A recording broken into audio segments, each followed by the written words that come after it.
아멘. 아이, 괜찮습니다. 예. 들어오셔서 예배하셔요. 괜찮습니다. 예. 저는 괜찮습니다. 여러분, 몇 주 전에 제가 설교하면서 신앙이란 무엇인가?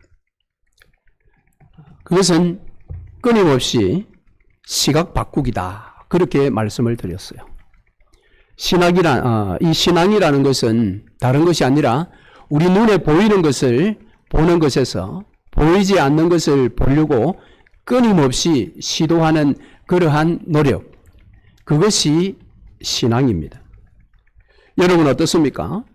여러분은 한 주간 살아가시면서 눈에 보이는 것을 따라 살아오셨습니까? 눈에 보이지 않는 것을 따라 살아오셨습니까? 오늘 우리가 신앙이라는 것은 눈에 보이는 것이 아닌 눈에 보이지 않는 것, 눈에 보이는 힘이 아니라 눈에 보이지 않는 힘을 인식하고 그 힘에 순종하여 사는 그것이 신앙이다. 그렇게 말씀드릴 수 있습니다. 자, 그렇다면 여기에서 한 걸음 더 구체적으로 나아가서 신앙생활은 무엇인가? 신앙생활을 한 문장으로 여러분들이 바꾼다면 무엇으로 바꿀 수가 있겠습니까? 신앙생활은 오픈북 테스트다라고 저는 말하고 싶습니다. 신앙생활을 하는 것은 오픈북을 가지고 살아가는 그런 삶이 신앙생활입니다. 즉 오늘 우리에게 주어진 이 성경이라는 이 책이 우리에게 주어진 오픈북입니다. 이 성경 안에 인생의 모든 답이 기록되어 있습니다. 사람들이 그렇게 알고자 하는 것, 그 모든 것들이 여기에 기록되어 있고 사람들이 본인도 모르는 사람의 존재로서 궁극적으로 추구해야 할 그것이 무엇인지도 다 기록되어 있는 것이 성경입니다. 그런데 이 성경이 우리 손에 들려졌습니다. 그래서 신앙생활은 오픈북 테스트입니다. 그런데 사람들이 오픈북 테스트 하면 다 잘 할 것 같은데 잘 하지 못합니다. 이유가 뭘까요? 사람들은 오픈북을 가지고 있으면서도 오픈북을 보지 않고 다른 곳에서 인생의 답을 찾으려고 합니다. 삶에서 다른 곳에서 복을 찾으려고 하기 때문입니다. 모르겠습니다. 이 오픈북이 양이 너무 많다 보니까 볼 엄두가 안 나는지 모르겠어요. 여러분 학창시절을 한번 떠올려 보세요. 학창시절에 우리가 오픈북 할 때 쾌제를 부르지요. 그런데 실상 오픈북 테스트는 어떤 면에서 더 어렵습니다. 왜요? 분량이 너무 많은 겁니다. 그러니까 제대로 예습을 하지 않고 제대로 공부하지 않은 사람이 오픈북 테스트를 하면 그 순간에 멘붕 오는 겁니다. 아니 내가 답을 가지고 있는데 내가 왜 답을 찾지를 못하느냐. 그럴 수밖에요. 제대로 살펴보지 않고 책만 들고 들어와서는 앞에 있는지 중간에 있는지 뒤에 있는지 찾을 수가 없는 것입니다.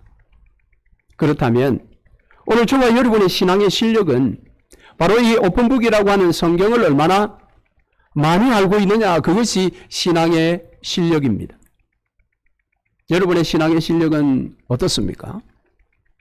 내가 믿는 집안에 태어났다. 내가 몇십 년 예수를 믿고 있다. 나는 교회에서 어떤 직분을 가지고 있다. 나는 교회 연합회 활동을 어느 정도 한다. 그런 것들을 가지고는 신앙의 실력을 말할 수가 없습니다. 신앙의 실력은 성경에 대하여 내가 얼마나 알고 있는가. 요한복음 5장 29절 이하에는 너희가 성경에서 영생을 얻는 줄 생각하고 성경을 연구하거니와 이 성경이 곧 내게 대하여 증언하는 것이니라. 그러나 너희가 영생을 얻기 위해서 내게 오기를 원하지 아니하는도다. 영생을 얻기 위하여 내게 오기를 원하지 않는다. 오픈북을 열어보지 않는다라는 것입니다. 그러면서도 아무런 문제점을 느끼지 않고 신앙생활, 교회생활을 하고 있습니다. 여러분, 신앙의 실력은 성경에 대한 알미요 예수 그리스도에 대한 알미입니다. 여러분 예수님을 얼마나 아십니까? 여러분이 알고 계시는 예수님은 누구십니까? 우리가 예수를 안다고 할 때 청년 예수를 아느냐?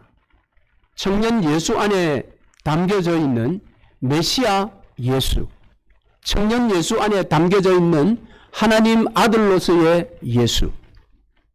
여러분이 아시는 예수는 누구입니까?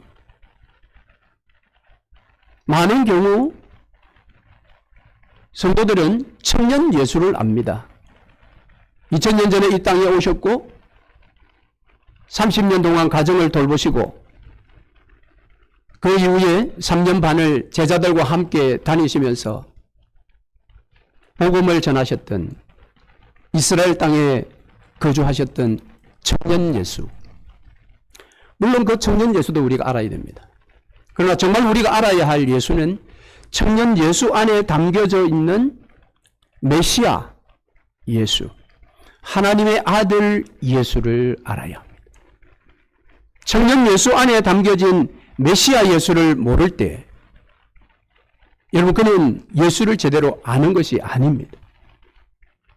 오늘 우리가 예수를 수십 년 믿어도 교회 생활을 수십 년 했어도 청년 예수만 알고 있다면 우리는 진정한 믿음에 제대로 다가선 것이 아니라는 것입니다. 그래서 성경을 안다고 할 때도 마찬가지입니다. 그저 66권 성경 퀴즈 대회 할 때 제일 잘 맞추는 실력, 그 실력이 신앙의 실력이 아닙니다. 물론 그것도 신앙의 실력이 맞습니다. 거기로부터 출발함이 맞습니다. 그러나 성경이 제대로 말씀하고 있는 청년 예수 안에 담겨진 하나님의 아들 예수, 메시아 예수, 그분을 알아야 합니다.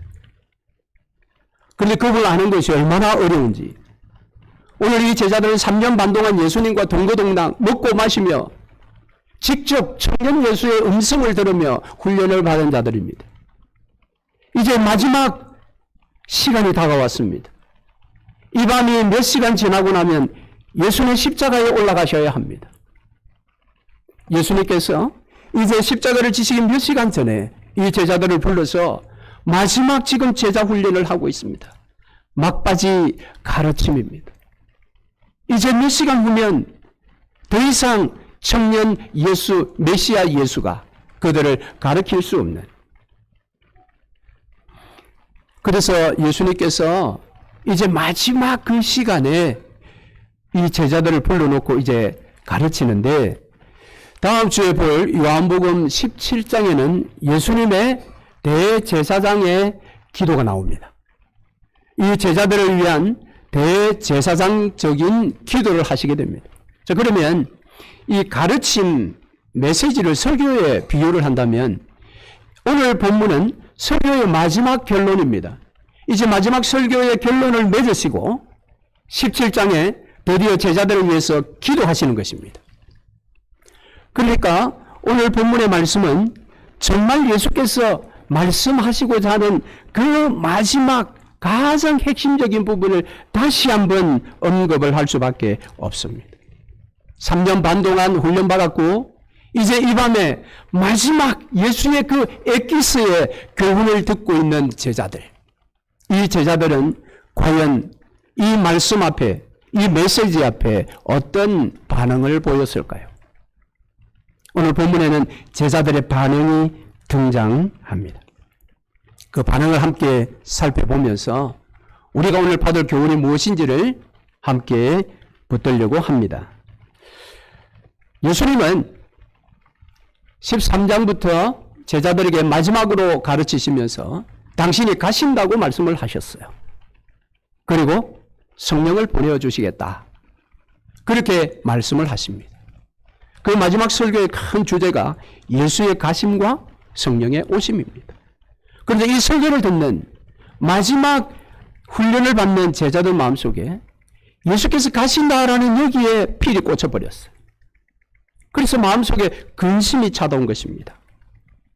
예수께서 그 근심의 마음을 아셨지요. 그리고 근심의 문제를 해결해 주시는 이 밤입니다.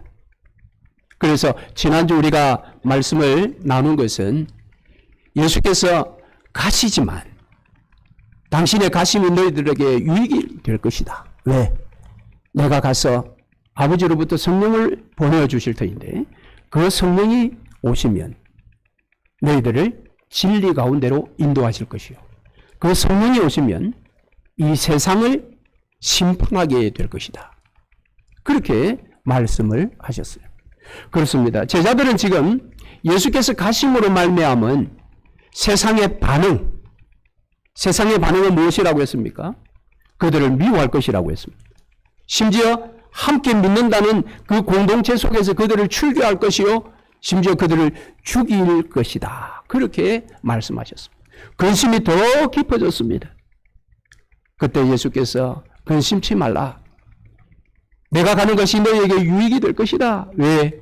성령이 오시면 너희를 미워하고 너희를 출교하고 너희를 죽이려는 이 세상의 죄에 대해서 그들의 의에 대해서 심판하게 될 것이다.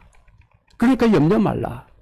그리고 너희를 진리 가운데로 성령이 인도하실 것이기 때문에 염려치 말라. 그것이 지난주 우리가 살펴본 말씀입니다. 그럼에도 불구하고 제자들의 마음속에 이 근심의 문제가 해결이 되지 않는 것입니다. 예수께서 그것을 하셨습니다. 그래서 오늘 본문의 말씀에서 이 근심의 문제를 해결해 주시기 위해서 놀라운 말씀을 하시는데, 내가 유익이라는 이 말은 성령이 오시면 너희 속에 있는 근심이 다 떠나가고 근심이 변하여 오히려 기쁨이 될 것이다 라는 말씀을 주십니다. 자, 그래서 오늘 본문 16절 말씀부터 19절 말씀까지 보면 조금 있으면이라는 이 말씀을 7번이나 반복해서 말씀을 하십니다. 자, 한번 보시죠. 16절에 조금 있으면 너희가 나를 보지 못하겠고 또 조금 있으면 나를 보리라 하시니. 자, 여기에 조금 있으면 너희가 나를 보지 못하겠고 또 조금 있으면 나를 보지 못하리라. 앞에 있는 조금 있으면은 A로 우리가 보고요, 뒤에 나오는 조금 있으면을 B로 봅시다. 그러면 이 말씀은 예수께서 19절에서도 또 말씀을 하세요. 19절에 예수께서 그 묻고잠을 하시고 이르시되 내 말이 조금 있으면 나를 보지 못하겠고 또 조금 있으면 나를 보리라 함으로 서로 문의하느냐. 여기에도 앞부분은 A, 뒷부분은 B로 보십시다. 자, 조금 있으면 이게 이제 제자들에게 헷갈리는 겁니다. 똑같은 조금 있으면인데 앞에 A는 조금 있으면 나를 보지 못할 것이다. 조금 있으면 나를 볼 것이다. 이게 이제 제자들이 헷갈리는 겁니다. 그래서 17절에 제자 중에 서로 말하되 우리에게 말씀하신 바 조금 있으면 나를 보지 못하겠고 또 조금 있으면 나를 보리라 하시며 또 내가 아버지께로 감이라 하신 것이 무슨 말씀이냐. 안 그래도 지금 예수께서 자꾸 가신다는데 이것도 지금 이해가 안 돼서 근심이 꽉 지금 밀려왔는데, 이 마지막으로 또 예수께서 하시는 말씀이 조금 있으면 보지 못하고 조금 있으면 보게 될 것이다. 그럼 과연 이게 무슨 말인가라는 거죠. 그래서 앞에 A, 조금 있으면 보지 못한다라는 이 조금은 곧 있을 십자가 사건을 가리킵니다. 십자가 사건을 통해서 그들이 예수를 보지 못할 것이다. 그 다음에 뒤에 있는 조금 있으면 B, 예수님을 다시 본다라고 하는 이것은 부활이요, 이것은 승천과 성령의 강림입니다. 그러니까 십자가 때는 제자들이 예수를 볼 수 없었어요. 왜요? 예수께서 무덤에 갇히셨으니까. 무덤에 들어가셨으니까. 아니, 그것보다 먼저 그들이 십자가에 달리신 예수를 버려두고 다 도망갔으니까 예수를 보지 못했던 것입니다. 그러나 3일 만에 부활하신 예수께서 집에 꽁꽁 숨어있는 이들에게 나타나셨죠. 그들에게 당신의 옆구리에 창자국을 보여주셨죠. 이해가 되십니까? 그리고 40일 동안 그들과 함께 계셨습니다. 재교육을 하셨어요. 그리고 성천하셨지만 10일 만에 성령을 보내주셨어요. 성령을 통해 예수 그리스도를 제자들이 다 보게 된 것입니다. 그러니까 이것은 십자가와 부활 그리고 성령 강림을 본다, 못 본다. 조금 있으면 A, 조금 있으면 B 이렇게 이해를 해야 하는 것입니다. 자, 그러면 보지 못할 때 제자들의 마음 상태는 어떠냐? 22절 앞부분에 보시면 그들에게는 근심이 있을 것이다. 예수께서 지금은 너희가 근심하나, 지금 이 지금은 조금 있으면 A에 해당되는 겁니다. 십자가의 때. 내가 다시 너희를 보리니, 이것은 바로 조금 있으면 B, 부활하셨어. 그리고 성령 강림을 통해 다시 오셨어. 그들이 예수를 보게 될 때 그들 마음속에는 기쁨이 있을 것이다. 근심이 변하여 기쁨이 된다. 할렐루야. 자, 이렇게 이제 그들 마음속에 있는 기쁨, 그들이 지금 해결할 수 없는 기쁨을 예수께서는 십자가와 부활과 성령 강림을 통해 이 문제를 해결해 주신다라고 말씀을 하세요. 그리고 너희 마음속에 반드시 이 기쁨, 이것이 찾아오게 된다. 자, 그러면 중요한 것은 무엇입니까? 이 기쁨을 빼앗기지 않아야 되죠. 잃어버리지 말아야 됩니다. 자, 그것에 대하여 예수께서 두 가지를 말씀해 주십니다. 하나는 깨달음입니다. 하나는 기도입니다. 이 깨달음과 기도를 통해 예수 그리스도가 근심하는 제자들의 마음을 기쁨으로 바꾸어 놓았을 때에 그 기쁨을 영원토록 잃어버리지 않도록 만들어주시는 예수의 약속입니다. 자, 그러면 먼저 한번 봅시다. 깨달음. 깨달음은 말씀이죠. 예수께서 가르쳐 주신 모든 말씀. 자, 그래서 23절 A 앞부분에 보시면 이런 말씀이 있습니다. 그날은 언제입니까? 예, 뒤를 봐야 되겠죠. 너희가 아무것도 내게 묻지 아니하리라. 아무것도 묻지 않는다. 이 말은 모든 걸 다 알게 되었다라는 말입니다. 앞에서는 물었죠. 예수께 물은 게 아니라 자기들끼리 물었죠. 이게 도대체 무슨 말이냐? 서로 간에 이렇게 물었는데 이제는 그날에는 너희가 아무것도 내게 묻지 아니하리라. 왜? 이미 십자가와 부활을 오순절 성령 강림을 다 경험한 이후에는 십자가의 의미가 뭐냐 물을 이유가 없어요. 진짜 예수가 부활했느냐 물어볼 이유가 없어요. 왜? 그들이 이미 다 경험으로 알게 되었으니. 더구나 성령 하나님께서 그들 마음까지 찾아오셔서 십자가의 의미와 부활의 놀라우신 그 영광을 다 진리 가운데로 인도하시면서 설명해 주고 계시니, 깨닫게 하시니, 이해하게 하시니 더 이상 물을 이유가 없다라는 것입니다. 이제는 우리에게 필요한 것은 무엇인가 하면 히브리서 저자가 이야기하는 예수를 깊이 생각하는 것입니다. 청년 예수 속에 담긴 부활하신 하나님의 아들 메시아 예수를 깊이 생각하는 것이 우리에게 필요한 것입니다. 십자가의 의미가 뭐냐? 부활의 의미가 뭐냐? 물을 이유가 없는 것입니다. 그래서 십자가와 부활의 의미를 다 깨닫게 되면 그것으로 말미암아 우리 속에 주어진 기쁨을 빼앗기지 않는다.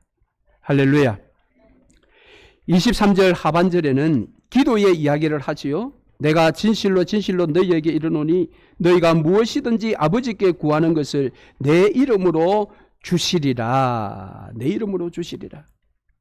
내 이름으로 이제 구하면 무엇이든지, 물론 이것은 우리의 욕심의 무엇이든지는 아니지요.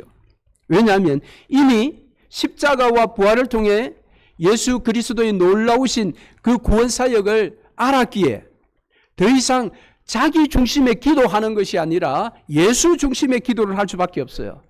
그것이 바로 요한복음 15장 7절에서 너희가 내 안에 거하고 내 말이 너희 안에 거하면 무엇이든지 원하는 대로 구하라. 그 말의 뜻인 것입니다. 그러니까 이 기도가 우리 마음속에 있는 이 기쁨을 세상에 빼앗기지 않도록 만들어주는 예수님의 약속인 것입니다.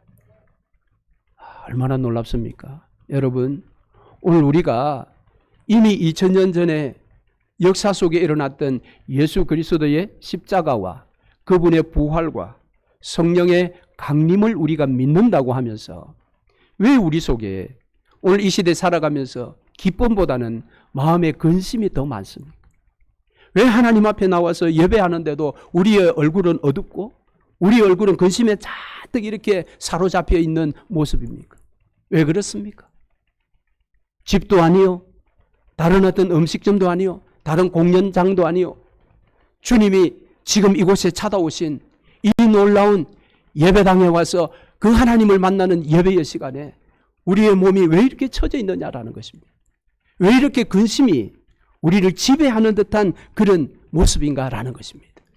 그것은 오늘 여기 말씀해 보니까 말씀과 기도에 달려 있다라는 것입니다. 이것이 얼마나 중요한 약속이면 예수님은 오늘 본문에서 25절과 26절에 반복해서 이야기를 또 하십니다. 25절을 한번 보시죠. 25절, 이것을 비유로 너희에게 일렀거니와 때가 이르면 다시는 비유로 너희에게 이르지 않고 아버지에 대한 것을 밝히 이르리라. 여기 때가 이르면, 이때는 언제입니까? 이 때가 있기 전에는 비유로 말을 했는데 이 때가 이르면 이제 비유가 아니라 실체를 그대로 말씀하신다는 겁니다. 밝히 이르리라. 사실 비유도 하나님께서 더 진리를 잘 설명하기 위해서 사실은 비유를 사용하셨는데 죄 가운데 인생들이 오히려 이 비유를 더 못 깨닫는 겁니다. 제자들이 지금 그랬어요. 앞에서도 비유로 말을 했죠. 너희들이 근심하나 이제 기쁨이 찾아올 것이다. 이 이야기를 하면서 무슨 비유를 했습니까? 해산하는 여인의 이야기를 했어요. 해산하는 여인의 아이를 낳기 전에는 그 고통을 근심으로 이렇게 가지고 있었으나 아이를 낳고 나면 그 고통의 근심은 떠나가고 기쁨이 찾아온다. 저희 아내가 그래요. 첫째 아들을 낳을 때는 아무것도 모르고 아이를 낳았답니다. 아프다 그래도 얼마나 아프겠느냐 생각하고 뭣도 모르고 첫 아이를 낳았는데 첫 아이를 낳아 보니까 이게 아픈 게 그냥 아픈 게 아니라 정말 이건 죽을 만큼 아픈 거예요. 그런데 둘째를 가졌어요. 해산 때가 다 다가오니까 길거리 나가서 두 명을 손에 잡고 다니는 어머니가 너무 부럽더라는 거예요. 너무 부러웠어요. 그래서 이 둘째를 어떻게 낳을까? 그 해산의 고통을 내가 어떻게 또 견딜까? 그렇게 굉장히 두려웠다고 합니다. 그래서 내가 이제 아이를 낳으면 이 아이들에게는 아이를 하나만 낳으라고 해야 되겠다. 그렇게 마음에 생각을 했대요. 그런데 둘째 딸을 낳았잖아요.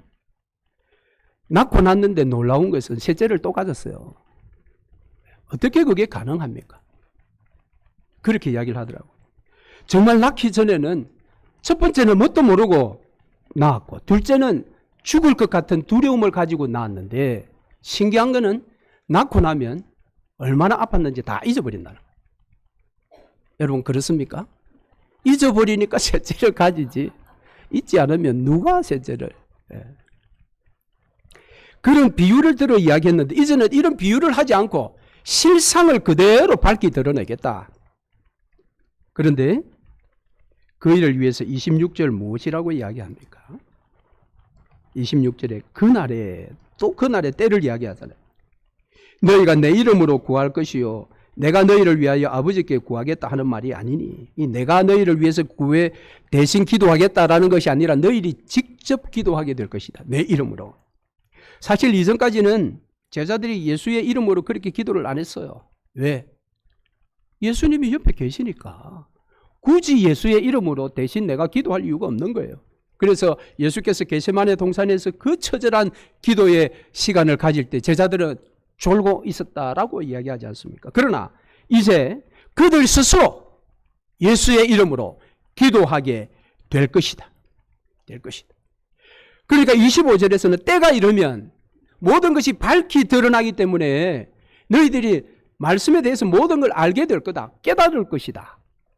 그럴 때에 기쁨을 빼앗기지 않을 것이요. 26절에 이제까지는 너희가 내 이름으로 기도하지 않았지만 너희가 이제 내 이름으로 기도하게 되면 그 기쁨을 너희들이 결코 빼앗기지 않을 것이다. 할렐루야. 그러므로 사랑하는 성도 여러분, 오늘 우리가 신앙 안에서 기뻐하고 그 기쁨을 잃지 않기 위해서 예수께서 우리에게 약속하신 이 두 가지를 기억해야 돼요. 오픈북인 이 하나님의 말씀을 여러분 깨닫고 깨달아야 돼요. 예수를 깊이 생각해야 됩니다. 예수를 깊이 묵상해야 합니다. 청년 예수 속에 담겨져 있는 그 살아계신 하나님의 아들을 깊이 묵상을 해야 합니다. 그리고 여러분 기도해야 합니다. 예수의 이름으로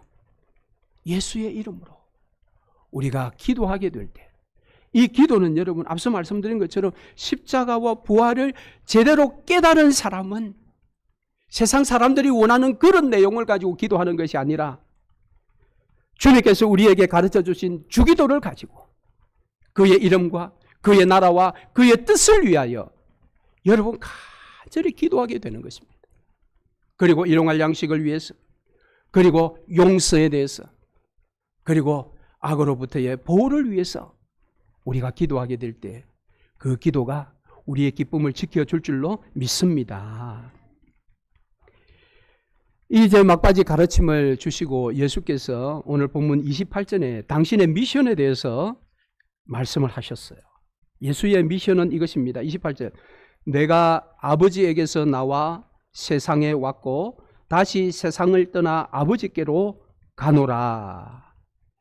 이것이 예수의 미션입니다.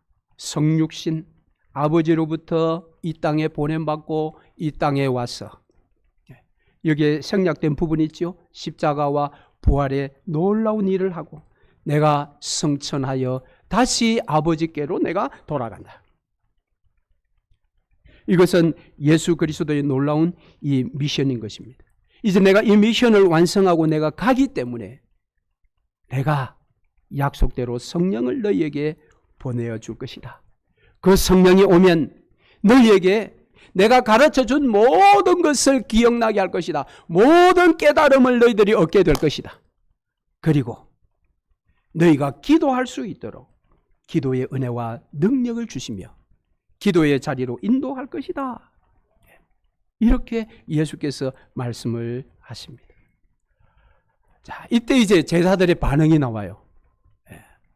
제대로 된 반응이 나와야 될 텐데 그 전에는 어떤 반응이었습니까? 조금 있으면 여기에 붙들려 가지고 도대체 이게 무슨 뜻이냐? 자기들끼리 이제 물었죠. 자, 제자들의 반응입니다. 그것은 29절, 30절입니다. 제가 한번 읽습니다. 제자들이 말하되 지금은 밝히 말씀하시고 아무 비유로도 하지 아니하시니 우리가 지금에야 주께서 모든 것을 아시고 또 사람의 물음을 기다리시지 않는 줄 아나이다. 이로써 하나님께로부터 나오심을 우리가 믿사옵나이다. 이 말은 제자들이 이렇게 이야기해요. 여기도 지금 제자들 말에 때를 이야기하죠. 지금은 30절에 지금에야. 하여튼 오늘 본문에는 이 때를 파악하는 것이 굉장히 중요해요. 자, 29절에 제자들이 말하되 지금은 밝히 말씀하시고, 이 말씀은 예수께서 말씀하신 25절을 받아서 이야기하는 겁니다. 그래요. 예수님 이제는 밝히 말씀해 주시니 우리가 이제 알겠습니다라는 겁니다. 그게 30절이죠. 30절에 이들이 알겠다고 하는 두 가지가 나옵니다. 첫째가 무엇입니까? 주께서 모든 것을 아시는 분이요. 둘째는 또 사람의 물음을 기다리시지 않는 분임을 알았다라는 것. 자, 이것이 바로 앞에 그 17절과 18절 말씀에서 그들이 경험한 바를 이야기를 하는 겁니다. 무엇입니까? 아, 예수님 모든 것을 아시는구나. 왜? 아까 우리가 조금 있으면 이게 도대체 무슨 뜻이냐? 우리끼리 이야기를 했는데 예수께 묻지 않고 우리끼리 이야기했는데 예수가 아시고 19절에 이야기를 했다고 하잖아요. 그러니까 예수님은 모든 걸 아시구나.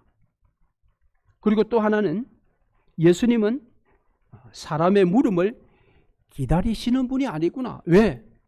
이미 다 아시고 예수께서 이야기를 해버렸잖아요. 제자들이 묻기 전에 자기들끼리 물었던 그 물음을 예수께서 받아서 거기에 대한 이야기를 하셨으니까 예수님은 우리의 질문 따위를 기다리는 분이 아니시구나. 다 아시는 분이구나. 그전에는 비유를 해서 몰랐는데 이제는 밝히 드러내시니 알겠습니다라고 어쨌든 제자들이 그렇게 지금 반응을 보여요. 예수 그리스도를 3년 반 따라다녔죠. 오늘 마지막 이제 부분을 배우는 이 제자들이 마지막에 반응을 보입니다. 마지막에 이제 우리가 알겠습니다. 우리가 이제 믿습니다. 이렇게 이야기를 하는 거예요. 자, 그럼 예수님의 마음이 어떻겠어요? 그래, 이제는 됐구나. 그래, 지금이라도 너희들이 알았으니 다행이야. 지금이라도 내가 하나님으로부터 보냄받은 자인 줄 너희들이 믿는다고 지금 고백하니 그래, 늦었지만 지금이라도 다행이다. 그랬을까요? 자, 30절 앞부분은 알았다라는 것이고 뒤에 하반절은 믿었다라는 이야기를 했는데 예수님 평가가 31절이에요. 예수께서 대답하시되 이제는 너희가 믿느냐? 우리 개역 개정을 보면 이건 마치 긍정적으로 쓰인 것 같아요. 그래, 됐구나. 이제서 믿는구나. 근데 여러분 32절을 보면 다른 뉘앙스입니다. 32절에 보라, 너희가 다 각각 제 곳으로 흩어지고 나를 혼자 둘 때가 오나니 벌써 왔도다. 이 말이 무슨 말입니까? 예수님의 평가는 아직도 멀었구나라는 겁니다. 아직도 멀었구나. 왜요? 그들이 알았다고 믿는다고 신앙 고백과 같이 했지만 예수께서 너희들이 곧 나를 혼자 버려두고 다 흩어질 거다. 다 도망갈 거라는 겁니다. 예수께서 이미 13장에서 요한복음 13장에서 베드로에게 네가 오늘 밤 나를 3번 부인할 것이다 말씀하셨잖아요. 그 말씀을 지금 그대로 다시 한번 반복하는 것입니다. 그러니까 무엇입니까? 이 마지막 몇 시간 지나면 이제 십자가를 지시는 이 마지막 순간에 왔음에도 불구하고 이 제자들 중에 그 누구도 청년 예수 속에 담겨져 있는 메시아 예수, 하나님의 아들 예수를 믿는 자가 없었어요. 아는 자가 없었다라는 것입니다.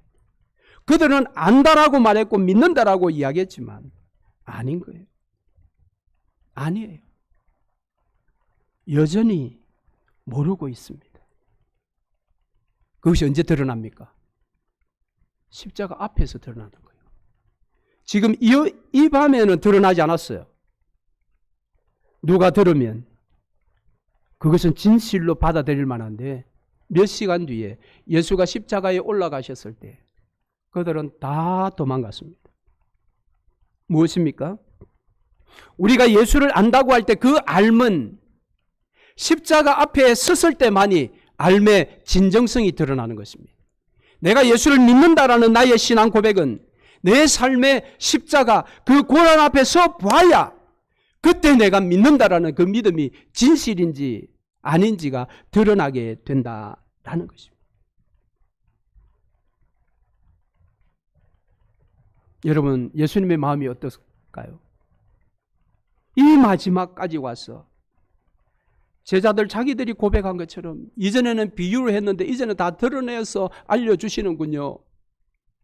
이렇게까지 반응을 보이면서도 왜 예수님이 원하는 올바른 신앙 고백이 되지 못하느냐?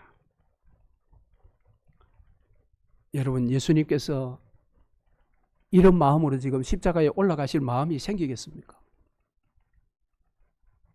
지지리도 이해하지 못하고 알지 못하고 따르지도 못하는 3년 반 예수께서도 생명을 걸고 이들을 제자 훈련시켰는데 마지막 순간까지 예수께서 너희들이 다 흩어질 거다.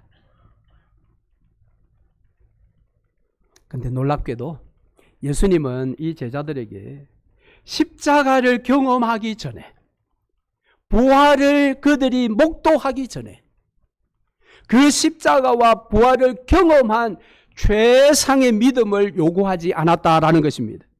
이게 여러분 주의 은혜요 감사입니다. 예수님은 그들의 흩어짐을 이해하시는 쪽입니다. 왜? 너희들이 아직도 십자가를 경험하지 못했고 아직도 부활을 경험하지 못했기 때문에. 그러니까 그들의 지금 이 신앙 고백은 과락은 아닙니다. 과락이 되어서 완전히 믿음에서 탈락한 건 아니에요.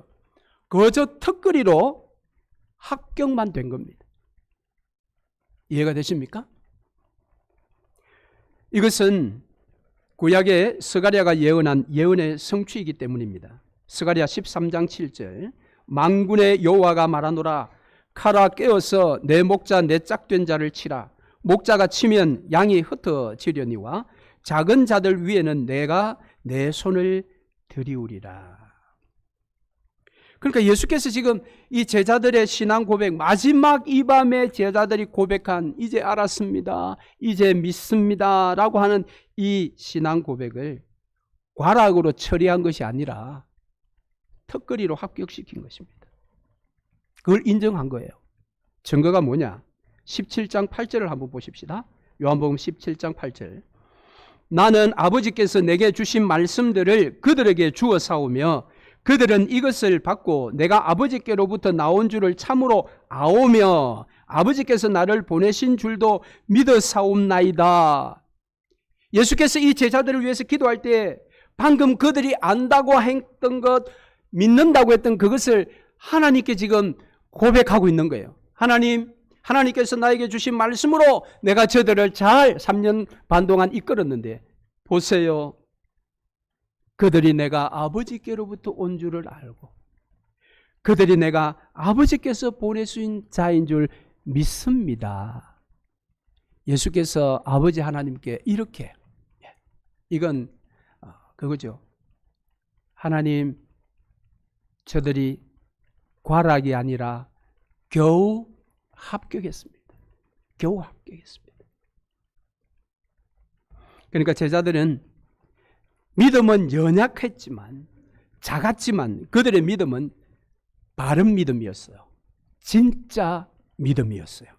왜냐하면 그들은 믿음의 대상, 그 대상을 예수로 분명하게 사실은 붙들고 있기 때문입니다. 그래서 예수께서 이 겨우 턱걸이한 제자들을 바라보고 근심하며, 예수께서도 근심하며 내가 십자가를 어떻게 져야 할까 이렇게 고민에 빠지신 것이 아니라 오늘 본문의 말씀 마지막 부분에 보면 놀라운 방점을 찍어주십니다. 그것은 예수께서 이렇게 말씀하시죠. 유대인들이 나를 죽이고 나를 따라다녔던 너희들이 다 나를 홀로 버려두고 다 도망가겠지만 그러나 나에게는 그 기쁨이 영원토록 빼앗기지 않는다. 제자들의 모습으로 예수께서 그 마음에 가지고 계셨던 기대감과 기쁨을 잃어버리신 것이 아니라 내 속에 있는 이 기쁨은 여전히 기쁨으로 존재해. 왜? 32절 하반절에 뭐라고 합니까? 그러나 내가 혼자 있는 것이 아니라 아버지께서 나와 함께 계시느니라. 할렐루야. 아버지 하나님이 예수와 함께 하심으로 유대인들이 자기를 죽이려고 해도, 그렇게 사랑하는 제자들이 자기를 내버려두고 다 도망간다 할지라도 내 속에 있는 기쁨은 빼앗기지 않는다. 할렐루야. 이 빼앗기지 않는 기쁨이 저와 여러분이 지금 가지고 있는 기쁨이에요.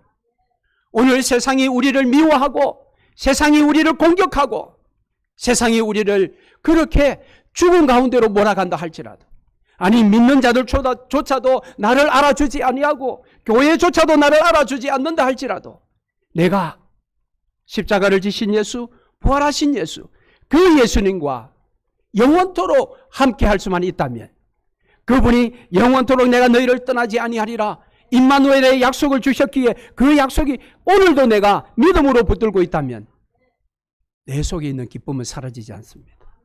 사라지지 않습니다.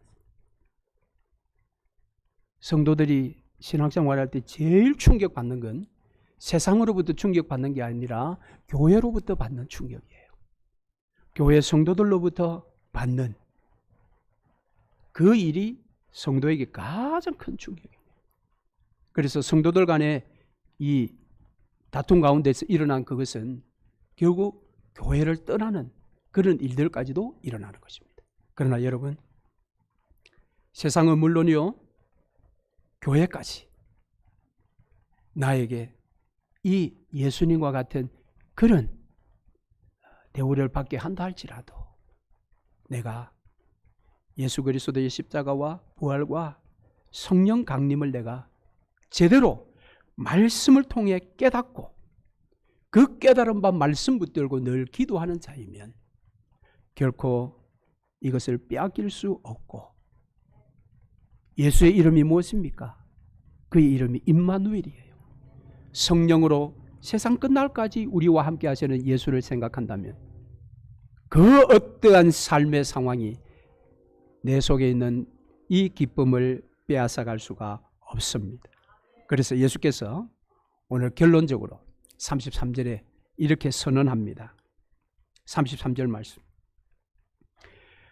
중반 부분부터 봅니다. 세상에서는 너희가 환난을 당하나 담대하라, 내가 세상을 이기었노라. 할렐루야.